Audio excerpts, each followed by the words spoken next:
Kidstown family, and welcome back to Science at Home with Auntie Sandy. I'm so glad to have you here with me today. We're going to do some more science. I hope you're ready. I have some fellow scientists here with me to help me out with experiments. Who do we have today? Crippa. And who's this? Joshua. Crippa and Joshua. Thanks so much for joining me. So we're kind of standing distant today because we're filming this during the coronavirus pandemic, so we have to practice the required distancing. And in fact, why don't we start off with a little Purell, Crippa, you and me, and Joshua too. Yep. Okay, so our first experiment is going to be the Skittles Rainbow. You've heard of Catch the Skittles Rainbow? We're going to make a Skittles Rainbow. All right, back over to you, Crippa. What I'm going to ask you to do as a starting point is to pour the Skittles, but like about half of that. Pour a bunch of Skittles in your plate. For a few more. Okay, and now what we're going to do is push the Skittles to the side of the plate, all around the rim of the plate, and we're going to do that now. All right, great job, guys, on the first step. So what we've got here, we've got the Skittles all around the side of the plate, and Joshua made a plate too.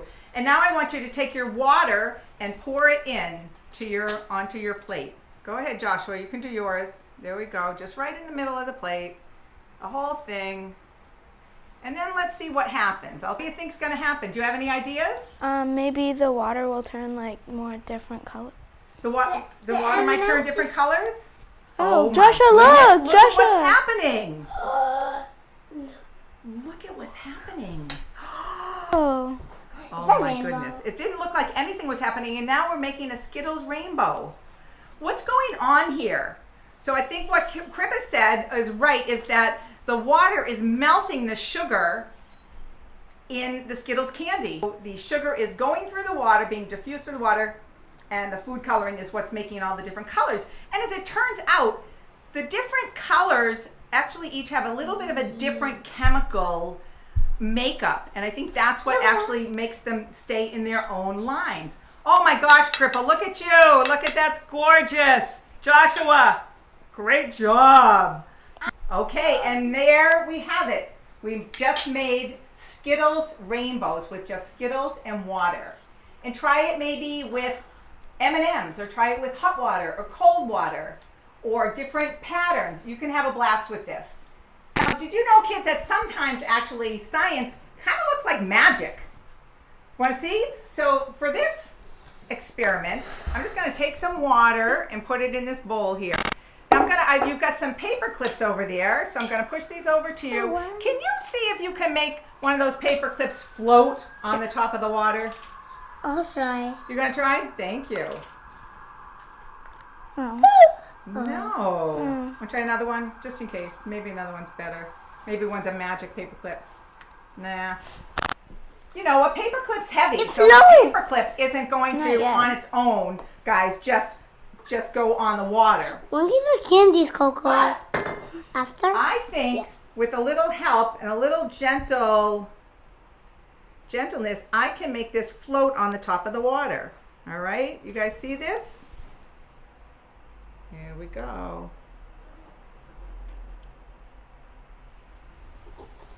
What? It's floating on the water. It's kind of like magic, huh? But it's actually science.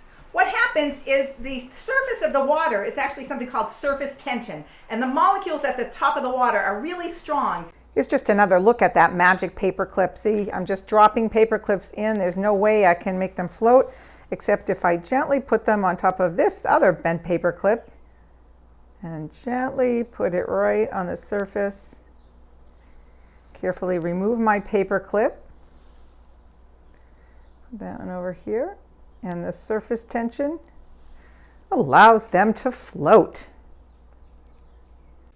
And here's a real-life example of surface tension. Bugs walking along the top of the water. This is possible because of surface tension. Pretty cool, huh? Okay, guys, and I have another experiment that sort of feels like magic.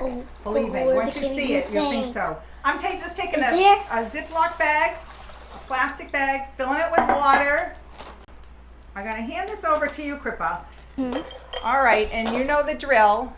She's poking. Oh my goodness. Look at what just happened. Let's put it sideways for the camera. Look at what did you just Woo! Can you do another one? Maybe that was a fluke. There goes Joshua. What? You guys, look at this. What's happening here? Do you see that? Now, if I took this pencil and poked it in, great. But if then I came out, of course it's gonna leak. But look, if I poke it back in, the hole stops. Grippa, do you know what's going on here? I think when you insert the pencil into the bag, it hugs it and creates like a seal that blocks the water from coming out. She is exactly right. She's exactly right. That's what's happening, is that the plastic is made of something called a polymer, and when something busts through it like that and creates a hole, it actually hugs the pencil, is hugging the pencil and creating a seal so that nothing leaks. Crippa and Joshua did an amazing job with the poking plastic bag, and I'm just showing you a different view of it. Again, we just take a sharp pencil and poke it through, and the polymer just closes up and seals it up. You can poke it even just in once, but look how dramatic that is. Isn't that great? Thank you so much, Crippa, and thank you, Joshua. That's all for today, my Kids Town friends. I hope you had fun with the science, and if so, leave me a note and let me know if you did these experiments and how you made out.